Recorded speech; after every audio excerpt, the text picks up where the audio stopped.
Hello and welcome everybody. I'm Sequoia and this is Hard Conversations.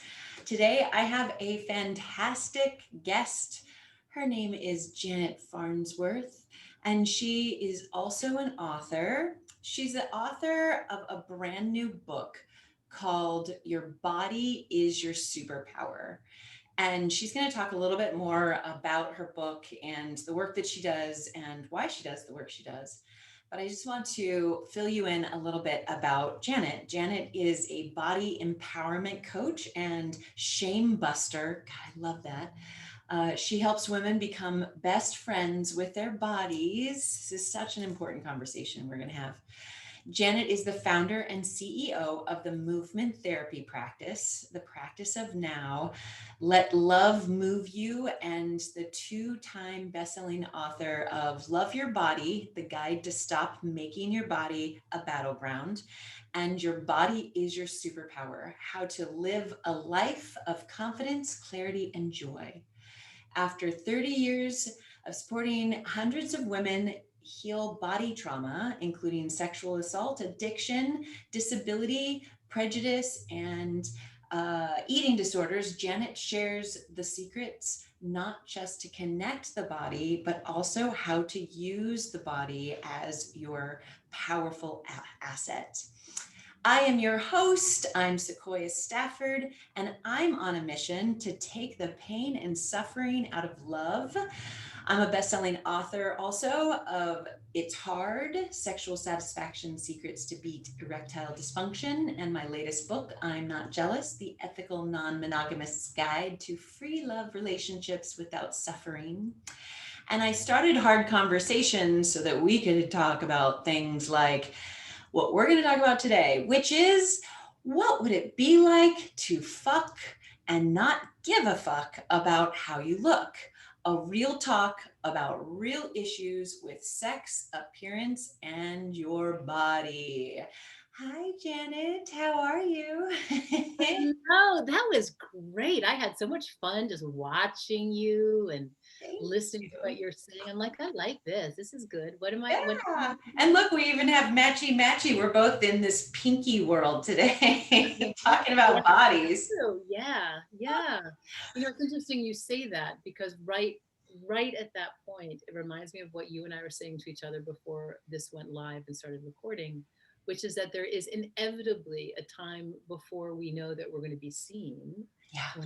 where we look okay, right? Like I was sitting here saying, oh God, like, is my hair like flat enough? Damn, it's like sticking up, or the roots or whatever it is, right? We are so oriented to start with how we look. And, you know, as a woman and as a woman who's gone through decades of personal inquiry and feminist uprising and the Me Too movement, and then trying to come into bringing the masculine and the feminine together and honoring the masculine and all of the blah, blah, blah. I've come into this place of it's okay to want to look beautiful. In fact, it's a really sacred part of being feminine. And how can we do that without it defining our value?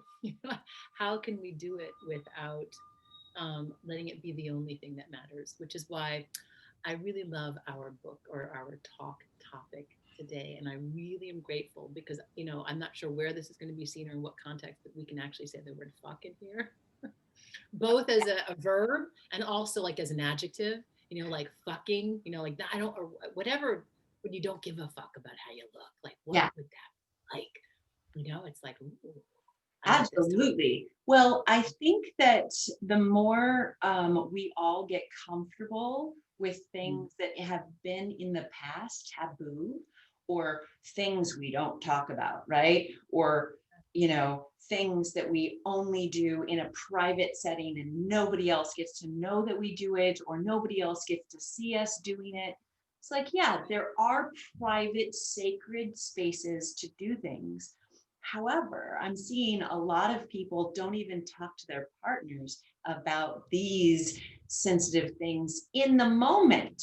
It's that hidden, right? So I love that you and I are going to openly, and that's what the whole point of Hard Conversations with Sequoia is, let's start talking, people. The more you can talk with comfortable people, the more you'll do it in ways that you start growing the muscle to actually talk about it. And then after you talk about it, you can actually land in it, right? Do it.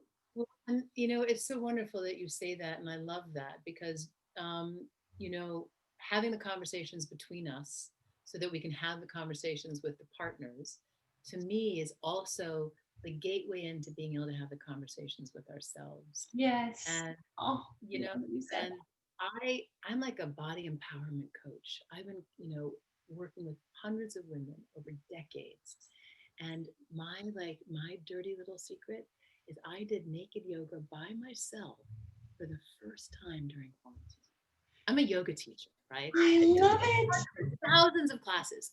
And the idea of doing naked yoga was like, you've got to be out of your mind. Like, do you know go into in yoga, like what I'd have to see or like what you'd have to see, and then really like what I have to see.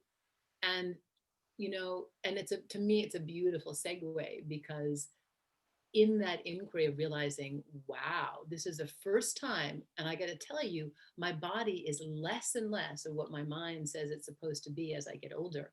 I'm losing collagen. I'm getting that like crepey skin. Goodness knows I've had the like post baby belly, and I have cellulite, and I got like varicose vein things going. I mean, I could like do the list, right? And there's a part that recoils. I couldn't even look at myself, Yeah. let alone think about letting someone else see me. And this is like as in months ago, I just had the experience of being able to be completely naked in the most ridiculously weird postures after decades of trying to have these conversations here and allowing like this body just to be okay as it is. Oof. And so, yes, I think that first talking out loud, hearing us talk about it, right? Like whoever's listening, we can be tucked in. No one needs to know that we're listening to these ladies talk about fucking or cellulite, you know, or like what it looks like when we like sit on our Labia. back The or labia. labia, Or like, the testes, or I mean, like, right? or Like the balls look like penis, like all of that. It's like, holy cow, we're talking about all of those things, and we're not only talking about them, but as we talk about them, we're imagining with our mind's eye what they look like, right? yeah. And what they feel like in our body and how it settles with us. And I love that what you just said is we can talk about it together, and then we can talk about it to friends, right? You and I are having this kind of girlfriend conversation, and then we can get a little bit more comfortable, like you doing naked yoga. Now you're comfortable kind of like with the way your body looks and all these interesting poses, whether you're in clothes or not. And then we can start testing the waters and seeing how safe it is to have those conversations or do those kinds of things. And then that Yeah. moves us into exploration. And I love that you did the naked yoga, because I've always said I want to do naked yoga. Have you ever been to like a nudist? Okay, I went on a nudist cruise. It was the best thing Wow. ever. We should go and Yeah. we should teach yoga on a nude cruise. Wouldn't that be great? Well, see, okay, so here's what I can represent. I can be on the continuum of your freedom to do that. Because when you just said now, and I should have written it down because then I was so following you on your naked cruise idea. And you know, you said something about then we can have, you know, like we have this conversation, and then we have the conversation with friends, and we have the conversation maybe with ourselves, and or maybe with a partner, and that we can move towards maybe what I would say we're moving towards is freedom. And you know, as a yoga teacher, that's all that we're ever moving towards. It's not like free from an idea, it's a free from our minds, so that we can have the experience of ourselves as they truly are, which in the tradition that I teach is actually completely peaceful, actually in a state of ecstasy at every moment. And it's the ways that we are ashamed or afraid or angry or injured that we can't access the freedom. And you know, when you describe the naked cruise, I still got, I mean, I teach what I have to learn. There's a big old voice in me that's like, oh, hell no. Like actually sit at the table and like, what, eat a roll while I'm like my bare butts on? I don't know. I can't batch. I don't get it. I don't know if there are rules about eating and hoo-has, but, but, but I love that you're aspirational for me. I would love to get to that place. I know that I'm not there. Well, I may be getting closer, but boy, that is after writing 2 books, thousands of hours of helping other women, probably 10 times that amount trying to help myself to get a little bit more free, if not completely free. Um, it's hard. It It's is. hard. It's That's hard. why I know. That's why I wrote the book, that first book called It's Hard, is because I really wanted to teach, individuals, whether they're male or female, that when your body doesn't work the way you think it should, replace work with look the way you think it should, that is your superpower. Like your book says, right? Your body is your superpower. Whatever it is that's going on with your body at any given moment, that is the gateway to the newest thing for you to learn and enlighten your entire experience of being alive. Thank you. Yes, And yes, yes. I It's the had same. body image issues. I am telling you, girlfriend. So we're gonna get real here, everybody. When I was growing up, I thought my pussy did not look appealing at all. I did not like the look of it. I did not like the size of it.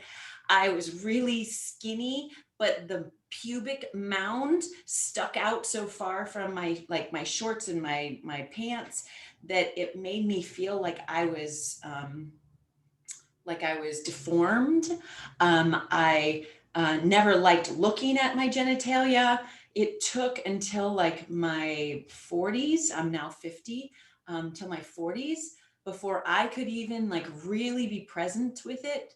And now when I work with couples, I have a whole exercise where each couple sits with a mirror and a globe light. It looks like a moon, and they point out to their partner the things about their genitalia that they're noticing and the way it moves when it gets aroused and engorged, and ooh, I really like this. And it's a complete turn on, but in order to get there, you have to do the kind of work that you're doing with people, because that is the most vulnerable thing that you could possibly do, especially for us women, because it's the inside of us that literally is splayed open versus the man's experience where their junk is just out there all the time. And so they kind of don't think about it as much as we women kind of protect it. So say a little bit about the work that you do for people to go from not liking their body to it being their superpower. Well, first, I want to give a little shout out to men's junk because I think men often worry and think about how Yeah. they look too. But I hear absolutely that as women, our vulnerability is literally inside. And so to have that double opening, it's not just we're opening our knees, we're actually literally opening our body. And what I teach or what I believe is that the body holds the soul. And, what you feel is an expression of your soul. And so when you're going in to your body, you are going in to the experience of yourself in a profound way. And and I love what you said also about the gateway point, like working with couples with ED or men or women or whatever it is that you're doing. The place where we have pain is the place where we grow. And and in fact, part of what I teach is that we don't have to get complicated. You know, we don't have to get fancy. You can actually let go of an idea of what's right and wrong about you, and then actually practicing just noticing and knowing how you feel. Because how you feel is your soul's conversation with you. And if you can tolerate and learn how to sustain your presence with what you feel, you've now opened yourself to your genius, which is that thing that exists in you all the time. Call it a soul, call it love, call it God, your access, whatever it is, your belief system. It talks to you by how you feel. And that includes the anger and the sadness and that fearful body. Those are the places that your soul is saying, hey, hey, psst, psst, psst. We want you to come here because this is something that we're trying to tell you. And that's really, well, and I got to find another word now besides hard, but that's really challenging. It's really difficult, especially for those of us who have experienced trauma or abuse or even just the assault of seeing image after image after image of the perfect body, the way it's supposed to look, the way we're supposed to sound. And and so, this experience of actually being able to stay present with oneself is a practice. And then, when you can do that more and go, whoa, I am scared to death. I feel ugly. I am feeling vulnerable. Like, literally, I was with a lover. I sound so hip with my lover. I was with a lover and I was naked and I was sitting at the end of the bed and I realized that when I mean, it makes me emotional to want to say it. I realized I'm going to stand up. This is new. This is someone new to my life. I'm going to walk away and this person is going to see my bare ass. And I was terrified. I knew that all the things that he found appealing about me, all the things that he thought were sexy or beautiful would come crashing down as soon as he saw the truth of what I look like. This was recently. And I sat at the end of the bed and I went, okay, I know it's happening and I'm just going to hang out here long enough. And I could feel the fear. I could see the thoughts. Oh, this is it. The relationship's over.